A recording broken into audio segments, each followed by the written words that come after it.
Metai su knyga 2. Tai Lietuvos kultūros tarybos finansuojamas projektas, kurio metu jūsų laukia 12 tinklalaidžių su projekto ambasadoriais ir įvairių sričių specialistais. Laukia skaitimai su ambasadoriais ir susitikimai su jais įvairiose Lietuvos bibliotekose. Bei jūsų jau labai pamėgti konkursai socialiniuose tinkluose.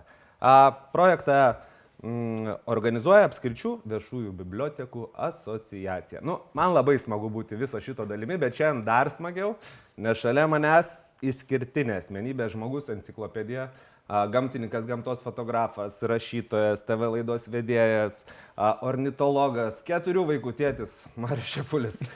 Mariau, galėčiau tave pristatinėti, čia turbūt dar net ne viską pasakiau, bet kaip tau pačiam smagiausia, kai tave pristato?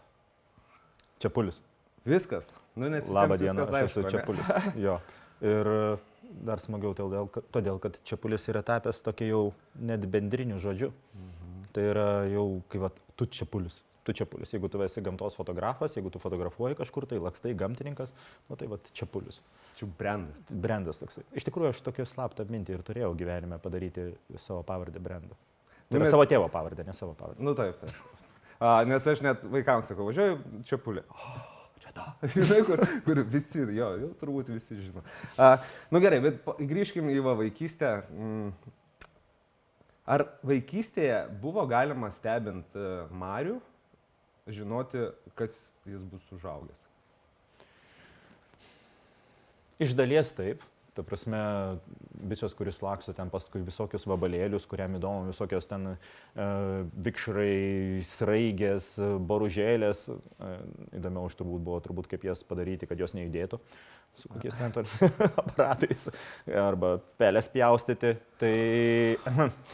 Tai buvo galima nuspėti, kad iš jo nieko gero nebus ir kaip mano senelis ir mano močiutė ir mano tėvas ir visa mano giminė sako, kad jis laksto paskui varnos uodegą, kad galimai jis ir lakstys paskui varnos uodegą, kas tikrai to žodžio prasme ir vyksta. Aš vis dar lakstau paskui varnos uodegą. Tai žiūrėk, gal galima, ne, iš vaikų matyti?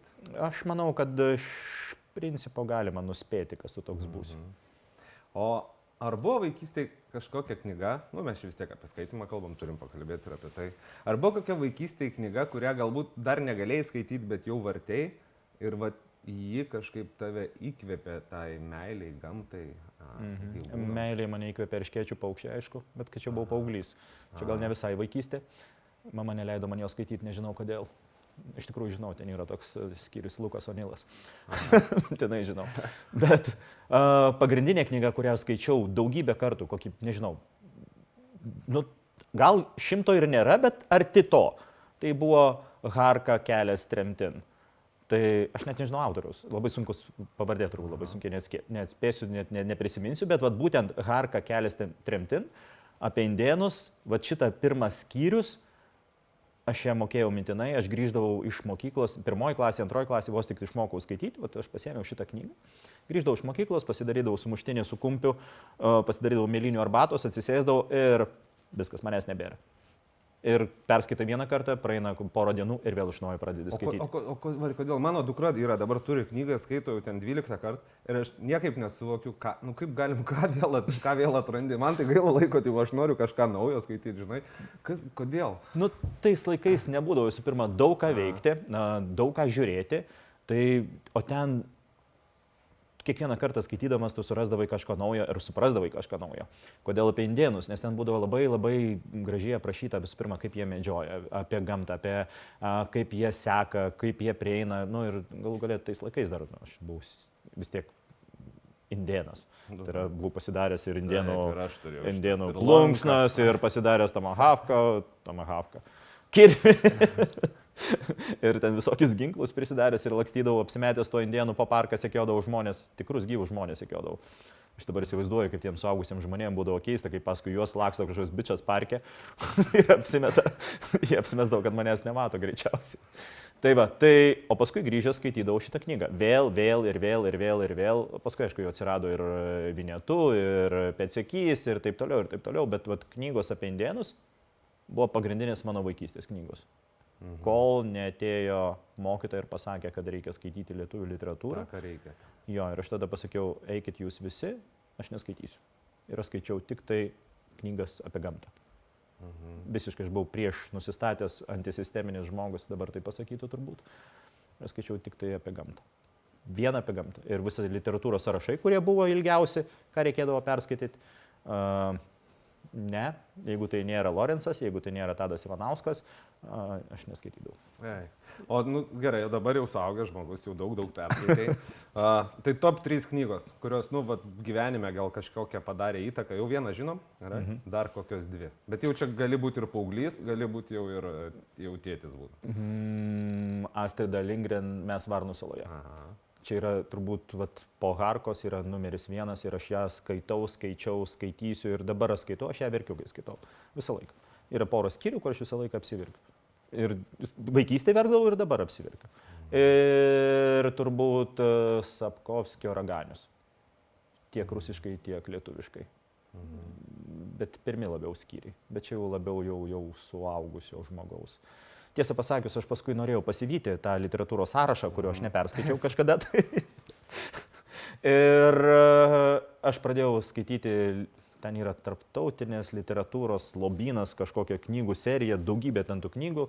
Nuo abėcėlės aš prasidėjau, pasiėmiau A raidę ir visą A raidę perskaičiau, B raidę pradėjau skaityti, perskaičiau iki pusės ir paskui kažkaip tai užmiršau, kad reikia skaityti. Ant C kažkur sustota, ne? Ant C kažkur sustoja. O tai šitam greitam pasaulyje ir daugybėj milijonė veiklų. Ar yra laiko atsisėsti, atsiversti knygą? Ne. Nėra. Realiai nėra, bet aš turiu žmoną, kuri yra visiška knygomanė ir jinai perskaito apie 60 knygų per metus, neskaitant, kada jinai išverčia kažkiek tai tų knygų, tai jinai nuolat man padeda ant stalelio knygą. Šitą, dabar šitą. Neseniai Neregėmieji perskaičiau, dabar skaitau. Bet Kindle skaitau 3 kūnų problema apie kažkokią kiniečių ateivius ir taip toliau. Žodžiu, kiniečių fantasto knyga yra. Tai kartais jinai parenka knygas, kurios iš tikrųjų yra įdomios, kur jinai jau perskaitė, o čia šitą tau patiks ir tada man duoda. Bet vis tiek skaitai. Kur knyga yra padėta, žinai, prie lovos, viskas yra. Kokias 4, gal 5, dabar žmona juoksi, sakys 1 tik tai. Jo, tai šiaip tai įsteniu, bet kadangi aš skaitau labai daug visokių straipsnių. Tai mano skaitimas truputėlį nuėjo į tą techninę pusę, biologinę pusę, nes kad aš galėčiau kažką tai žinoti, aš turiu daug skaityti. Ir būtent visi moksliniai straipsniai apie visokius gyvius ir taip toliau, tai ten yra mano agis gadinasi. Mano vaikai maži, tai aš daug labai knygų pasakų perskaitau ir suprantu, kad čia dabar tame etape esu užstrigęs, labai mažai galiu savo skaityti, nes vakarai skaitau ten jiems, dabar Poterius visus turiu perskaityti, Harius, ne Maldas. Ar skaitai pasakas vaikams? Kiekvieną dieną. Tai prasme, kiek aš kartų būnu su dukra, jeigu aš būnu tik tai namuose, o kartais aš pasirodau namuose, vieną kartą metuose. Gerai, dažniau būnu. Tai bet kokiu atveju, jeigu būnu tik vakare, mano yra pareiga skaityti knygą. Čia yra mūsų ir tradicija su dukra ir dabar mes skaitom apie hienas, kurios apsimetė šunimi, čia žmonėmis hienų šeiminėlė. Ponai Boldai. Knyga. Tai visokie Mikė Pūkuotukai ir taip toliau, pasakos kokios tik tai yra, irgi labai jai patinka pasakos, tai eina į biblioteką nuolat, vaikšto nuolat į biblioteką, pasiema krūvą knygų ir mes krūvą knygų per savaitę visą ir suvalgom ir paskui vėl iš naujo skaitom. O yra kažkokia pasaka, kuri tikrai būtų verta perskaityti, nes joje daug tiesos? Taip. Tai dabar kaip čia man sudirbti lietuviškas pasakas? Tai galim ne lietuviškas. Ne, lietuviškos pasakos, visų pirma, apie gyvūnus. Aš visada kabinėjusi prie pasakų apie gyvūnus, nes jos yra visiška nesąmonė. Ir aš turėjau kaip tik klausimą, ar ten, kai skaitai pasakas ir matai, kad visiška netiesa, žinai, ar tai negali vaiko pasaulį iškreipti ir jisai po to į gamtą eina ir žinai, žiūri į pelėdą ir sako, wow, smart paukštė, žinai, baisiai protingas. Nors tu lyg sakei, kad tai nėra tiesa. Tai nėra proto bokštas visiškai. Višta turėtų sėdėti medyje ir dalinti patarimus ir tai būtų arčiau tiesos.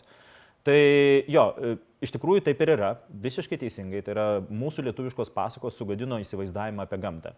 Aišku, žmonėms sunku suvokti, kad pasakos yra ne apie gyvūnus konkrečiai, tai nėra biologinė knyga, tai yra pasakojimas apie gėrį, blogį, kaip gerai elgtis, kaip blogai elgtis, tam yra ir kūriamos pasakos. Bet kai įpainiojami gyvūnai, ir jie taip dažnai įpainiojami, Ir, nu, vat, tie stereotipai jie išlieka. Ir dabar dauguma vaikų vis dar galvoja, kad vilkas yra kvailas, nors yra pats sumaniausias žvėris, ne? Lapė labai gudri, nors vilkas yra sumanesnis už lapę. Kiškis bailys, nors vienas iš drąsiausių gyvūnų, kuris gali atsigulti ant nugaros, nuspirti tą lapę, skrisinai toli. Ir nebėra. Bet vis tiek mūsų pasąmoniai vis dar laksto tie ežiukai su oboliukais, o pelėda dalina visiems patarimus. Nors jai reikėtų padaryti patarimų, kad ji nedalintų patarimų. Visiškai taip. Tai va, čia yra blogis apie pasakas, nes mes per daug tiesmukiškai suprantam ir vat, galvojam, va, šitas yra tas, šitas yra tas, šitas tas. Bendrai visa lietuvių tautosaka apie gyvūnus nebuvo lietuviai tie, kurie išmanė gyvūnų gyvenimą toje vietoje. Taip. Nu, mat laikas susimt naujiesiems gamtininkams ir aš manau rašyti naujas pasakas, kur biškai pasikeistų dalykai, kur lapė tokia durniukė vaikšto, žinai, vilkas kažkaip. Lapė irgi nėra durniukė, tai va taip negali padaryti, pasakyti, bet jo, pasakos būtų labai trumpos. Pavyzdžiui, vilkas ir 3 paršiukai būtų, vilkas prieina prie 3 paršiukų, kurie pasistatė ten namą, atidaro duris, labas kiaulė ir ją suvalgo. Viskas, jis ten nepūstų atsistojęs 3 valandas su namo, jis tiesiog pasimtų kiaulį ir suėstų. Arba ten su raudonkepuraitė, jis nešnekėtų 4 valandas apie tą raudonkepuraitę ir jo senelę, kuri ten nekramtoma yra visiškai, ne? Jis pasimtų, labas, ką čia turi, bandelių, sviestelio, labai faina, viso gero, nebeįdomi tu esi. O tarp kitko, raudonkepuraitės pirmą versiją žinot, kokia yra? Ne. Yra apie vilkolakį, nes būtent apie vilkolakius ten pasaka atsirado ir vilkolakis ten sumaitino raudonkepuraitį senelę, išgirdė jos kraują, ten sumaitino ją gabaliukais. Žodžiu, faina labai pasaka. O tokia reikėtų pasakoti. Manau, patiktų. Yra vaikų. Kažkaip siauba, mano vaikai tai ypač mėgsta, tai aš kažkaip žinau, kad po to labai sunkiai miega, bet jiems taip. Man iškečiu Dievui, ne, kaip ir aš nemėgstu siaubų. Ja. Nu jo, geriau kuo toliau. Ja. O rašymas, pats rašymas, kaip atsirado tavo gyvenime rašymas ir ar tas rašymas visą laiką buvo pas tave apie gamtą, apie gyvūnus ar kažką kito rašai? Jo, kai reikėdavo mokykloje ką nors rašyti, kadangi aš neskaitydavau, tai aš ir rašyti nemokėjau, turiminį aš neskaitydavau tą, ką reikia skaityti, tai automatiškai aš ir nemokėjau rašyti. Lietuvių kalba ir lietuvių literatūra pas mane buvo 2, 3. Čia 5-baliai sistemai. Tai yra jau neperkelė dar? Tada ne, dar buvo 5-baliai, aš mokiausi. Ne, ar perkelė į klasę po to? Šiaip ne taip praeidavau. Egzaminą aš jau išlaikiau universitete, jau ten buvo 4 netgi, tai aš jau pats nustebau, kaip taip įmanoma. Bet mokiausi tragiškai ir man lietuvių kalba buvo sunkiausias dalykas. Ir dabar aš darau krūvą klaidų, mane žmona mokė rašyti ir iš tikrųjų pirmus tekstus, kai rašydavau Facebook'e, jinai taisydavo pusę valandos. Dabar jau nebetaiso, bet vis dar duodu kokį straipsnį pasižiūrėti, jinai permeta angimis, pasižiūri ir tada ištaiso klaidas. Tai va su rašymu buvo problemų, teko mokytis iš naujo ir aš rašydavau iš tikrųjų apie gamtą. Mano pirmas rašinėlis buvo būtent, kur aš pats sukūriau, buvo apie gamtą, apie rudenį, paukščiai grįžta, įskrenda ir taip toliau. Tai va aš ten gavau 2, nors buvo tik 1 klaida, todėl kad pagalvojo mokytoja, kad nusirašiau nuo kažko tai. Ir vat sakė, ne, tu nusirašei, nors tai mano buvo kūryba. Ir viskas. Ir tada užsiblokuoji su tokio mokytojom, tai kaip čia? Taip, tai aš pasakiau, eikit visi kakotsus su tavo lietuvių kalba ir literatūra ir aš nieko nebesimokysiu gyvenime. Bet paskui iš neturėjimo ką veikti, vėl pradėjau rašyti ir va taip gavosi. O kaip atėjo mintis knygai? Ar čia vėl buvo, nes buvo kažkada kažkoks momentas, trendas, visi nori parašyti, visi nori turėti kaip vizitinę kortelę, žinai, aš jau esu knygos autorius. Ne, gal tokių minčių nebuvo pas mane turbūt niekada. Tiesiog man patiko kurti trumpus apsakymus, trumpas savo pajautimus, tu išeini į mišką, tu kažką pamatai. Tu pamatai kažkokią balą, pamatai atspindį, tau galvoji, kažkas susišviečia, tarsi gimsta tiesiog kažkoks tai rašinėlis, trumpas. Ir viskas, tu jį nešiojasi galvoj, grįžti, tu atspausdini, parašai ir jis pasilieka. Ir va tokių kaupėsi patyrimai, kaupėsi nuotykiai ir matai, kad jų yra daug, gal visai būtų ir neblogai, kad jie atsirastų knygoj. Tada tiesiog surenki iš Facebooko visus, ką tu ten parašai per 7 metus, sudedi vieną krūvą, taip gimsta viena knyga. 7 metų reikia. Jo, po 7 metų dar viena knyga, paskui sugalvoji, kad žmonės klausinėja tavęs, kas skanda. Juos kiekvieną kartą ar kanda, atsibosta, kad jie klausinėja, tada paimi parašai, tokia labiau pažintinė knyga, tada žmonės vėlgi prisigalvoja tų pačių mitų apie visokius vilkus, zuikius ir auslindas, kurios įlenda į smegenis, prakando tau bugnelį ir tenai deda kiaušinius. Tai tu parašai dar vieną knygą. Ir viskas. Tiesiog žmonės išprovokuoja mane rašyti. O vis lengviau? Priklauso nuo to, kokia yra tema. Jeigu man nepatinka rašyti arba tema yra bloga, man labai sunkiai rašosi.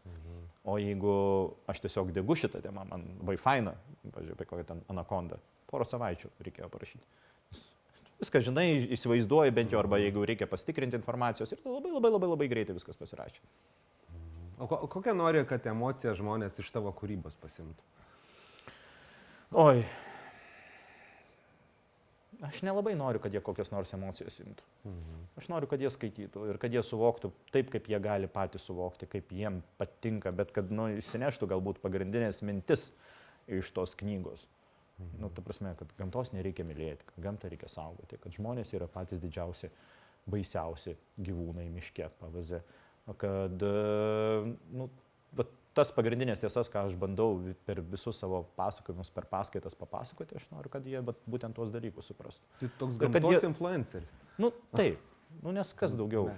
Taip. Buvo Tadas Ivanauskas, buvo Kazlauskas, buvo dar daugybė iškilių gamtininkų. Selemonas, pavyzdžiui, ne? Bet ir yra jie. Tai gerai, jų reikia daugiau. Kad, kažkas turi pasakoti apie tą gamtą taip, kaip yra, o ne padėti įsivaizduoti, kad ten vaivorykštė ir aplink laksto kiškučiai susikibę su vilkiukais ir visi džiaugiasi. O, kaip faina. Ne, gamta yra faina, tokia kokia yra. O koks tada šiuolaikinio to žmogaus santykis su gamta yra? Pagal Marių Čepulį. Nes mes kaip ir kalbėjom, kad čia dabar visi jau labai tvarumą eina, visiems labai svarbu čia išsaugoti viską, bet ar tai taip ir yra? Ne, žmonėms svarbu yra išsaugoti viską, bet svarbu, kad tas žmogus nuo to nenukentėtų, nuo to saugojimo, nepersistengtų smarkiai. Tarsi, jeigu reikėtų žmonėms aukotis saugoti kažką, tai jie patys nesiaukos. Arba didžioji dalis žmonių, negaliu sakyti už visus, ne, bet didžioji dalis rinksis komfortą vietoj to, kad, sakytum, atsisakytum kažko. Ne. Niekada taip nebus. Žmonės nori gyventi savo gyvenimus ir dabar jie po truputį pradeda suprasti, kad jeigu gyvens tuos savo gyvenimus kaip gyveno ir vartos kaip vartoja, gali būti blogai, bet dar iki galo nesupranta. Nes žmonėm ateina jau į galvą ta mintis, kad bus šakės tik tada, kada jau dega užpakalis. Kol užpakalis vėsus, visiems yra ramu. Kai tik pradės degti, tada iš karto jie pradės, velnias, reikia kažką daryti, kažkas čia negerai. Čia tas filmas yra, kas ten, kaip apie tą kometą, aukštyn, ne. Jo, kažkas. Don't look up. Tik tai norėčiau turbūt pastebėjimą padaryti, kad mes taip nematysim, kaip jinai atskrenda. Jeigu jau neatskris, tai tiesiog bus... Taip, ta kometa mes esam patys šiuo metu ir mes patys po truputėlį savo aplinką naikinam. Ir problema yra turbūt ne tame, kad mes ten sunaikinsim žemę kažkokią, tai čia yra nesąmonė. Žemės niekas nesunaikinsim, dar gyvens 4 milijardus metų, plius minus. Jaus evoliucija dar tiek tęsis. Tai per tos 4 milijardus metų daug kas pasikeis pasaulyje. Bet mes sunaikinam savo aplinką, nuo kurios mes priklausom. Ir jeigu mes norim augti sveiki, ne su mikroplastiku kraujyje, tai mums reikia biškai prisižiūrėti. Čia yra turbūt esmė. Ir viskas. O ar tave dar gali nustebinti gamta? Atrodo, tu jau viską ten apie ją žinai, bet ar tave dar stebina? Tikrai stebina. Kiekvieną kartą mane stebina. Ir atrodo, kai jau viską žinai, vis tiek stebina. Paskutinis atvejis, čia savaitgalį gulėjau prie žąsiukų, laukiau, kol išlys žąsiukai. Aišku, jie neišlindo, bet šalia atskrido gervės. Atskrido gervės kažkodėl tai, kai jos jau turi gerviukų, jos sumanė poruotis.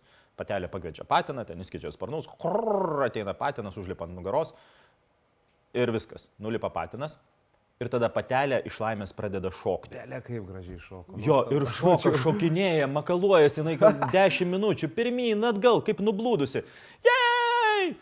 Tai, aišku, ten asociacijos su žmonių gyvenimo, visa kita, ir tu ir nesupranti, kodėl. Kodėl reikia poruotis, kai tu jau turi turėti vaikų. Jos pradeda perėti kovo tenai pačioj pradžioj. Balandžio pabaigoje būna vaikučiai, jau dabar yra gerviukų pilna. Tai keista. Ir tu klausimai kyla, kodėl? Nes to elgesio, būtent gyvūnų elgesys yra įdomiausias dalykas, ko mes nežinom. Mes negalime įlysti į gyvūnų vidų ir suprasti, kas ten yra. Arba varlės, kurios, atrodo, paprastas gyvūnėlis, ne? kaip jinai po velnių suranda tą savo kūdrą.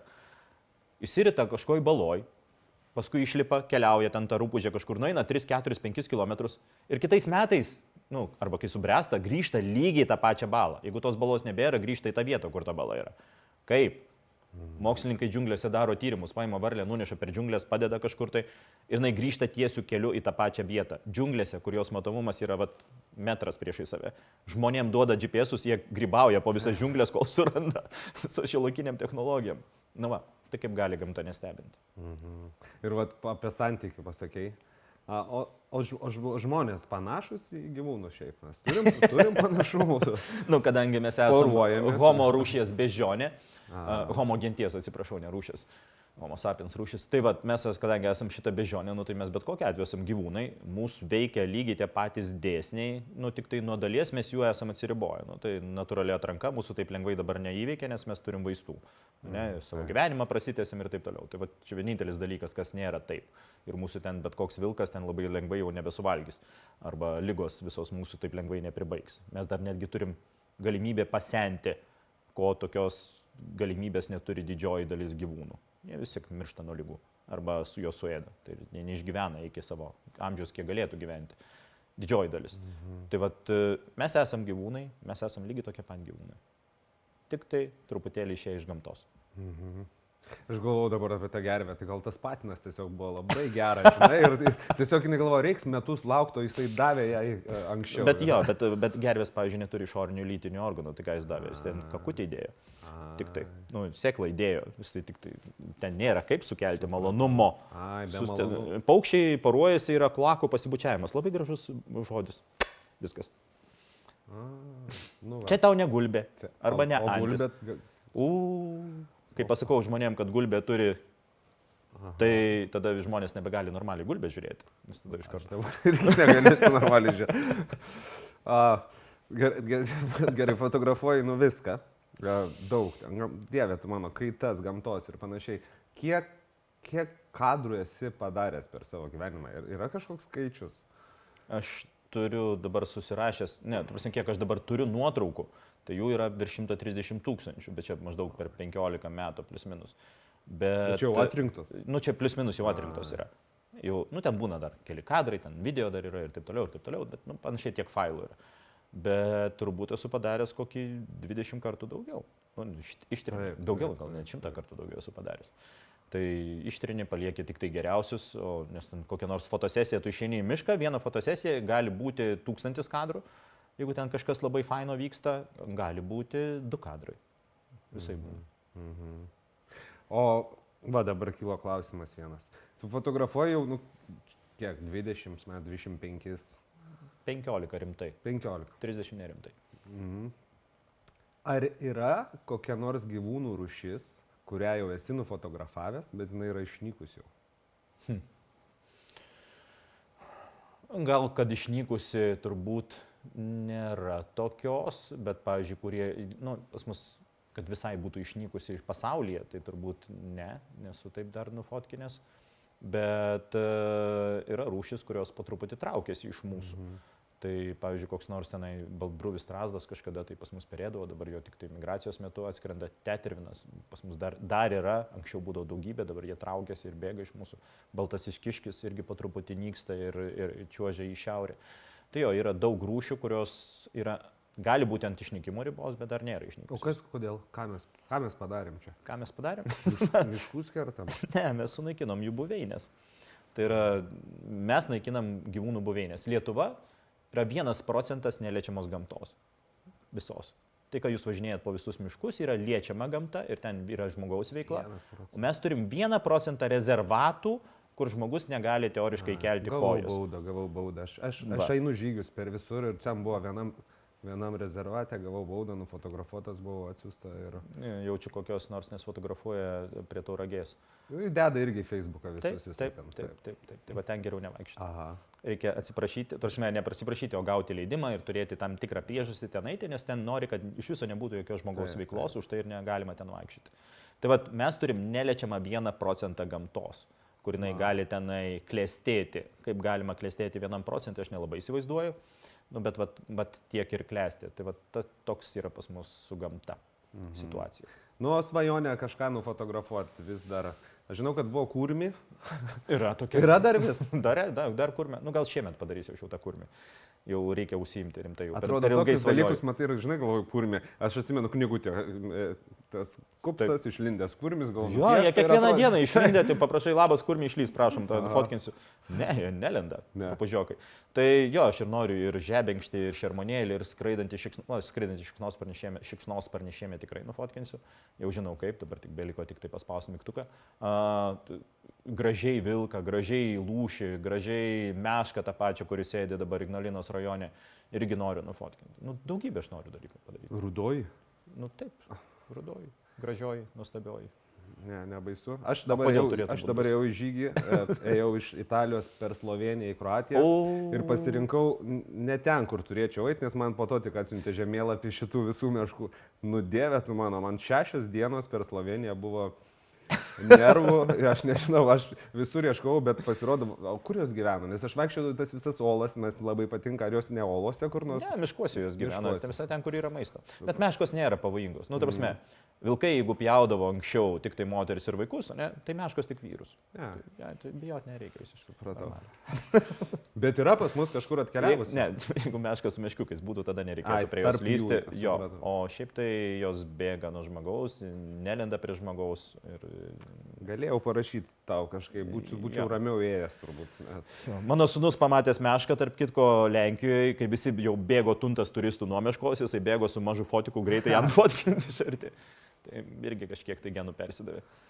O buvo kada pavojus kažkoks? Nu, va, toks jau, žinai, kur buvai ir pajautai, kad čia kažkas gali būti negerai jau.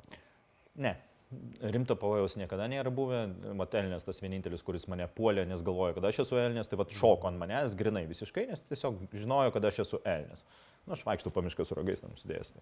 Tai, nu, iš tikrųjų, už mane subobė jo konkurentas. Tai tuo metu jisai tiesiai šoko ant manęs, tada aš pamačiau, kad jis jau bus šakęs man, tada pasigaunu fotiką, bėgu cypdamas per pievą, elnias užuodžia mane, bėga cypdamas į kitą pusę ir viskas. Ir lieka vienintelės patelės, kurios stovi ir žiūri, nesupranta, kas vyksta gyvenime.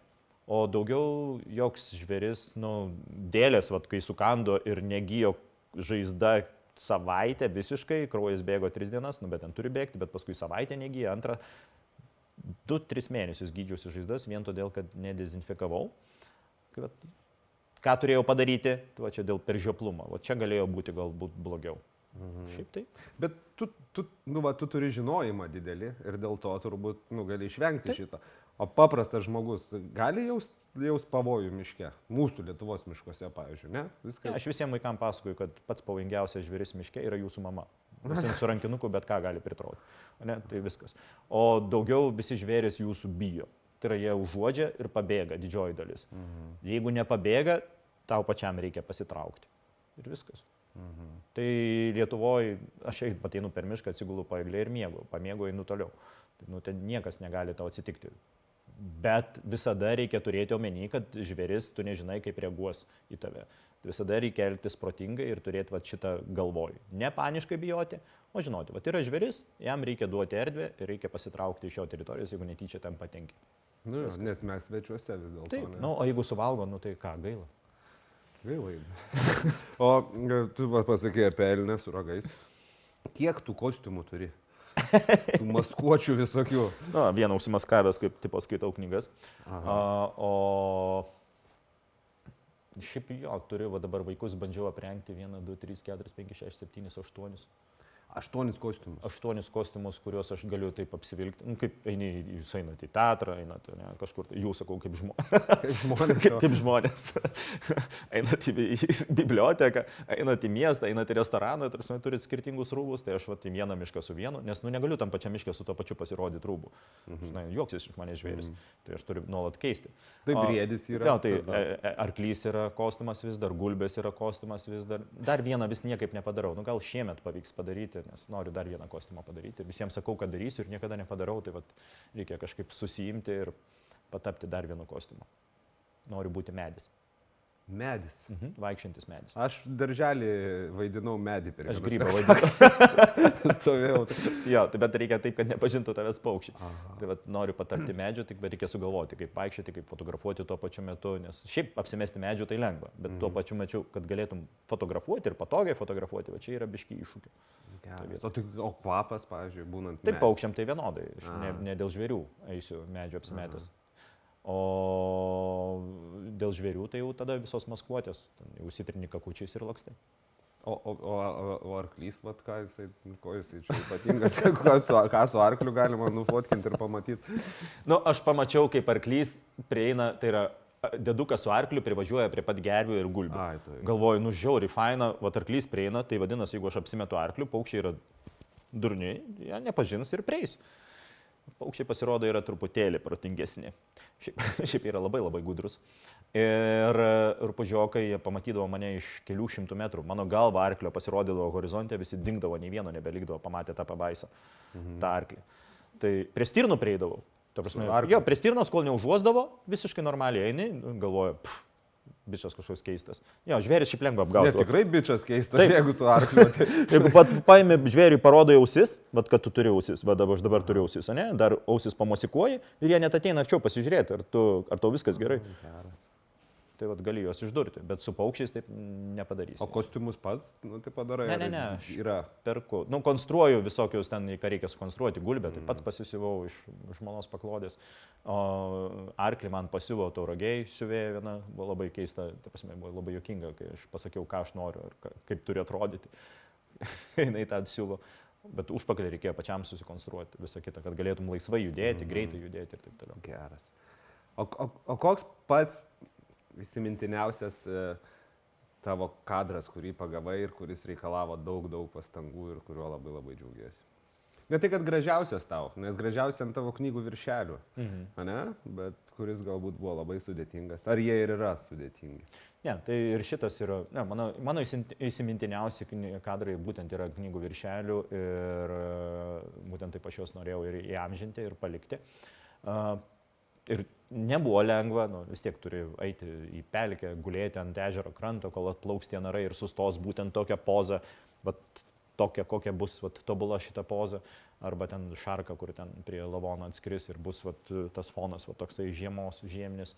Tai tos nuotraukos yra mano pačios pačiausios, o man turbūt, kur mane pradėjo jau įvertino kaip fotografą, kaip gamtos fotografą buvo kurtas erelis, pasigauna žuvį, karpį ir nešasi ir aš ten, kai pamačiau, kad erelis jau toj nersi vandenį, aš greitai bėgau į vandenį ir atsistojau priešais į vandenį ir jisai tuo metu nerė, ištraukė žuvį ir tada mūsų akis susitiko žuvies, pusgyvės ir mano fotoaparato.